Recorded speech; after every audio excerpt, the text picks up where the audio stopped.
The final act of World War II played out against a backdrop of cataclysmic destruction on the European continent. As the Third Reich collapsed in upon itself, the true horror of its regime came to light. The concentration camps, factories of death where unspeakable crimes against humanity were committed on an industrial scale. Among the guards and overseers of this horrific system were women, a fact history has often struggled to reconcile. Let's unveil the secrets of time. Daughters of the Reich, female guards of the Nazi camps. There was no singular day of liberation for the Nazi concentration camp system. The process was chaotic, mirroring the war's messy end. Camps further east, like Auschwitz, fell first to the advancing Red Army in early 1945. In the West, American and British forces encountered camps like Bergen-Belsen and Dachau as Germany crumbled. The scenes that awaited liberators were beyond comprehension. Corpses piled high, skeletal survivors barely clinging to life, and evidence of unimaginable brutality. Amidst this chaos, the fate of thousands of concentration camp guards hung in the balance.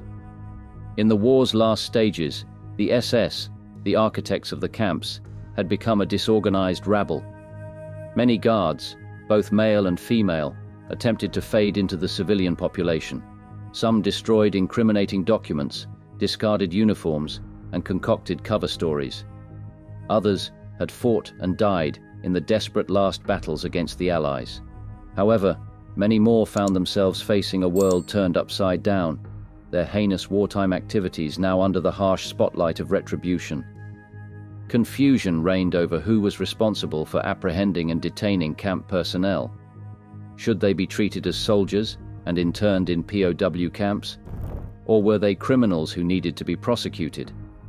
This blurred jurisdiction, a consequence of the war's lawless conclusion, allowed some, especially those in the lower ranks, to evade immediate detection. The exact number of women who served as concentration camp guards during the Nazi era is difficult to pin down. Historians estimate that out of approximately 50,000 guards within the whole camp system, somewhere between 3,500 and 3,700 were female. While a minority, this still represents a significant number of women who, in some capacity, contributed to the machinery of genocide.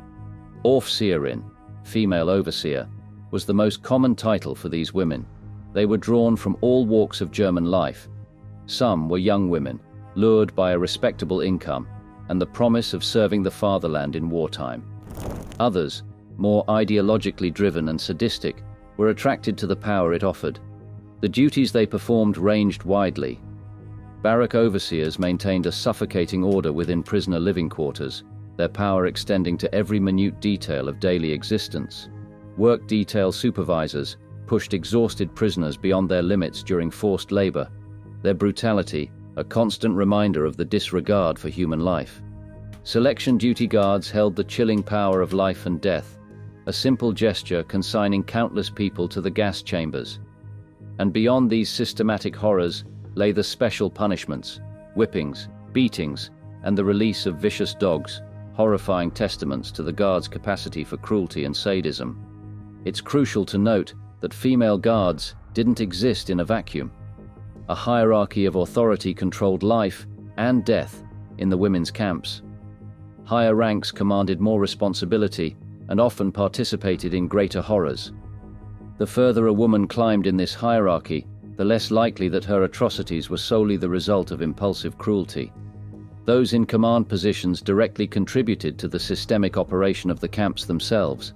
Their actions were interwoven into the very fabric of the genocidal machine. This distinction between impulsive violence and calculated complicity would become a point of intense debate during the trials that followed the war. Trial of the Beasts. Female overseers face judgment. In the ashes of the Third Reich, amidst the millions of refugees and displaced persons, a manhunt of a different kind began. As Europe desperately sought a path to recovery, a reckoning was demanded for those who operated the concentration camps. The women who had once lorded over prisoners now found themselves the focus of international scrutiny. The immediate aftermath of the war was a time of jurisdictional chaos and competing priorities. The Allies set up a sprawling system of internment camps to detain a wide range of suspected Nazi collaborators and war criminals. Female guards, for the most part, initially ended up in the same sprawling facilities as male SS personnel, former Nazi officials, and others deemed potentially dangerous to the rebuilding of Europe. Within these camps, investigations gradually began. Former prisoners, now clinging tenuously to newfound freedom, were the most important source of evidence. Gathering their testimonies was a painstaking, emotionally fraught process. Many survivors were physically weakened and deeply traumatized, struggling to recount the horrors they'd endured. Language barriers and the sheer scale of the crimes added to the difficulty of compiling reliable evidence. Investigators faced several challenges unique to prosecuting female guards.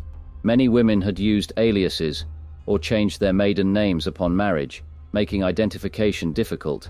Additionally, prisoner testimony focused on sadistic acts committed by individuals. Often, witnesses might know a guard's nickname or recognize her face, but could not connect her to a real identity or a position within the camp hierarchy. Despite these hurdles, Allied war crimes investigators built files against hundreds of women. Former guards were interrogated, confronted with evidence where possible, and sorted broadly by their roles within the camp system. This tentative organization was crucial. With limited resources and an urgent need for justice, Allied prosecutors had to prioritize who would face trial and on what scale. One of the most famous high-profile military tribunals were the Nuremberg trials, which were focused primarily on top-ranking Nazi leaders.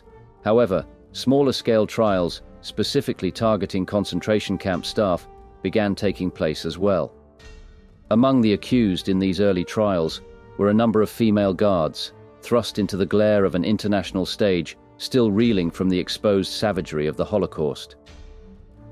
In 1945, the British conducted the Belsen trial to hold accountable those responsible for atrocities in the Bergen-Belsen camp. Notable defendants included Irma Gries, dubbed the "beautiful beast" by the press due to her youth and sadism. Born in 1923 in Reich, Germany, Irma's childhood was marked by hardship. Her mother ended her life by suicide in 1936. As a teenager, she became infatuated with Nazi ideology, drawn in by their promises of a strong, unified Germany and the distorted concept of racial superiority that resonated with her vulnerabilities. Gries's entry into the SS was driven by a combination of factors. Her fervent belief in Nazism, the allure of power and authority, and perhaps a sense of personal redemption from a difficult background, likely motivated her. In 1942, at the young age of 19, she volunteered as an Aufseherin, female guard, and was sent to Ravensbrück concentration camp for training. The training of SS female guards emphasized brutality and the dehumanization of prisoners. Gries proved an exceptionally quick learner, her ruthlessness earning her swift promotions. This rapid rise suggests not only her cruelty, but an eagerness to please her superiors and a terrifying detachment from human suffering. Gries's sadism emerged in full force as she served in the notorious camps of Ravensbrück, Auschwitz, and Bergen-Belsen. Her penchant for physical brutality knew few bounds. She regularly beat prisoners with her bare hands, a plaited whip, and a heavy knotted stick. Her ferocity left many with broken bones, disfiguring scars, and lasting disabilities. Gries employed dogs as part of her brutal reign in the Birkenau women's camp. Survivors recall her riding around camp on a bicycle with a dog at her side, accompanying the female inmates on their 16-kilometer trek to work. If they couldn't keep up with the column, she ordered her dog to attack them without mercy. She was known to make prisoners kneel for long periods of time. Prisoners also had to hold heavy rocks over their heads during long roll calls. They were also often forced to stand for hours in snow, ice, and rain from 3 a.m. to 9 a.m. If someone did not stand up straight, she would beat the prisoner with a rubber truncheon until the prisoner was unconscious. She also greatly increased the death counts by ordering selection parades. Another notorious female guard, who was to be trialed in the Belsen trials, was Elisabeth Völkenrath, a senior overseer. The hierarchy within Nazi concentration camps was a rigid structure built upon terror and subjugation. At the camp's helm were the SS commandants, followed by a tier of SS officers charged with specific areas of camp operation. Below them were a host of functionaries, including block leaders and female guards like Völkenrath. This pyramid of power allowed for the systematic abuse and exploitation of prisoners. Incidents of Völkenrath's cruelty abound. She was known to beat prisoners savagely with any object at hand, from whips to sticks to simply her bare fists. She relished doling out punishments, forcing prisoners to kneel for hours in agonizing positions or stand outside in freezing weather. Völkenrath's ruthlessness extended to even manipulating prisoner relationships for her amusement, playing upon rivalries and petty jealousies to further torture those under her control. The selection process was a nightmarish ritual where prisoners were lined up, their fates determined by the whims and prejudices of SS guards. Völkenrath took chilling pleasure in this task, casually deciding who would live and who would die with callous disregard. Survivors recall her presence, menacing and cold, as she selected the sick, the weak, and those deemed unfit for work for immediate extermination. In November 1944, as the tides of war began to turn against Germany, Völkenrath was transferred to the Bergen-Belsen concentration camp. Originally not designed as an extermination camp, Bergen-Belsen became a horrific symbol of Nazi depravity in the war's final months. The liberation of the Bergen-Belsen concentration camp in April 1945 shocked the world. The images of skeletal prisoners, piles of unburied corpses, and the sheer scale of human suffering exposed the depth of Nazi depravity. Among those captured by British forces were camp guards Irma Grace and Elisabeth Völkenrath. Subsequent trial, known as the Belsen trial, would raise profound questions about justice, accountability, and the complexities of female perpetration in the Holocaust. Both Grace and Völkenrath were young when apprehended. Grace was a mere 22 years old, while Völkenrath was in her early 40s. The Belsen trial commenced in Lüneburg, Germany, in September 1945, before a British military tribunal. 45 former SS men and women were put on trial, including former camp commandant Josef Kramer. The charges ranged from war crimes to specific acts of murder and ill treatment of concentration camp prisoners. Survivor testimonies became the backbone of the prosecution's case, painting a horrifying picture of the conditions at Bergen-Belsen and the sadism exhibited by many of the guards, particularly Irma Grace. Defense tactics employed by the accused generally followed two lines: denial and the claim of following orders. Völkenrath insisted that she was merely an administrator and unaware of the full extent of the atrocities committed at her camp. Grace, however, adopted a more defiant stance, showing little remorse even when confronted with overwhelming evidence. Public reaction to the trial was a mix of shock, anger, and a thirst for retribution. The press played a significant role in shaping public perception, often referring to Grace as the beautiful beast. The focus on her youth and appearance seemed to heighten the fascination with how a seemingly ordinary woman could become so monstrous. On the other hand, witnesses described Völkenrath with a mixture of fear and some pity. She was portrayed as a harsh but rather pathetic figure, easily cowed by Camp Commandant Kramer. Grace, however, became the trial's focal point. The horrific acts she was accused of formed a disturbing juxtaposition that both horrified and captivated the public. After weeks of harrowing testimony, the verdict came down in November 1945. 11 of the defendants were sentenced to death, including Kramer, Grace, and Völkenrath. The trial sought to establish individual culpability within a vast system of state-sanctioned brutality. However, a lingering question remained. Were Grace, Völkenrath, and others merely cogs in the Nazi machine, following orders from above, or did they take perverse pleasure in their actions? The chilling truth is likely a combination of both. The Nazi system brutalized its perpetrators, indoctrinating them with a racist ideology that dehumanized their victims. This provided fertile ground for sadistic tendencies to take root. In the camps, guards were given absolute power over life and death, creating an environment where cruelty could flourish unchecked. The issue of female perpetrators in the Holocaust adds an additional layer of complexity. Historically, women have often been viewed as inherently nurturing and less prone to violence. The actions of women like Grace and Volkenrath challenge this assumption, forcing us to confront the fact that women are as capable of evil as men when given the opportunity and the ideological framework to justify it. These early trials proved to be both groundbreaking and controversial. They presented survivors with their first real chance to confront their tormentors in a legal setting. The sentences were harsh, including multiple death penalties, long prison terms, and in a few cases, acquittals. However, the chaotic end of the war had given many female guards a head start on evading justice.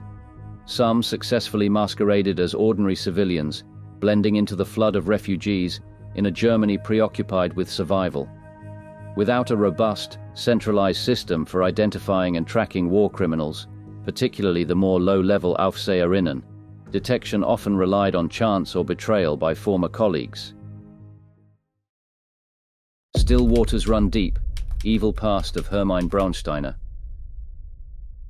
The idea of an ordinary life, home, marriage, perhaps children, is often a beacon of normalcy after tumultuous times.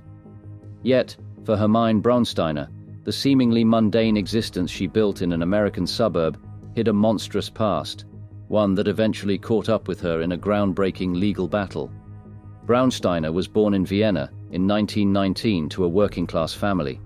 Her life before the rise of Nazism was unremarkable. She worked as a domestic helper and later in a factory.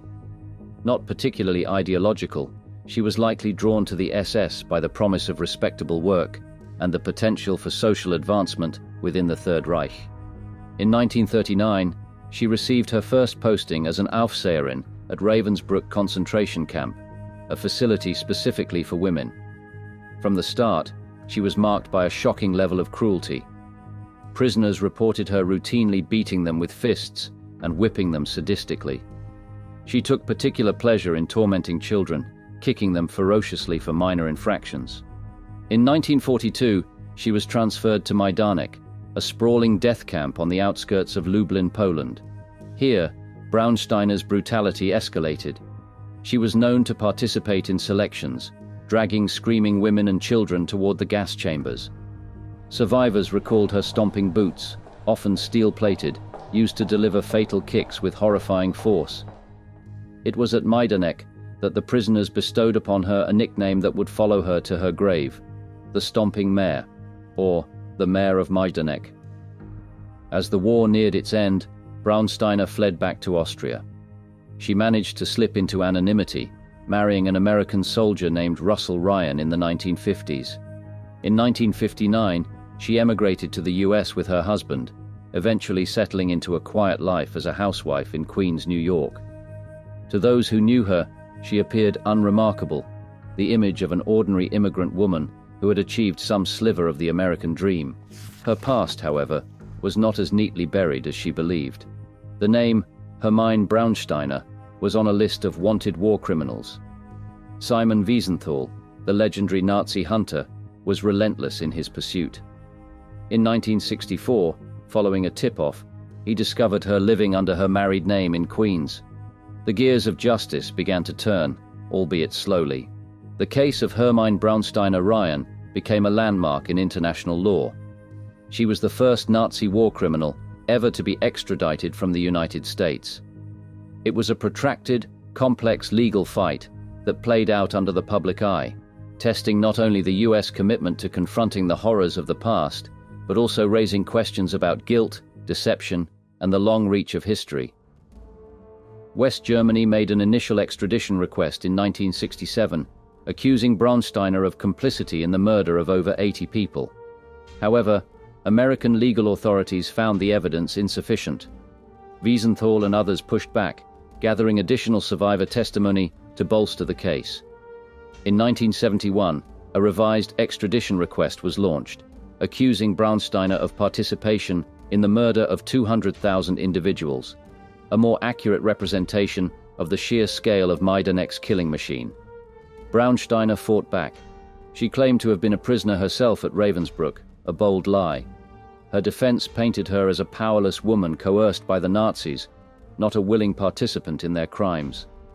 This argument, however, fell apart in the face of the overwhelming and detailed survivor testimony about her sadism. In 1973, she was formally stripped of her American citizenship. The way was cleared for extradition that same year. Newspapers reported her being carried screaming onto the plane bound for Germany, a dramatic final act in her American chapter. There was no legal precedent for the US to deport a citizen for Nazi-era crimes. Braunsteiner's case laid the groundwork for future cases and showed a willingness by the US to cooperate, even decades later, in bringing perpetrators to justice.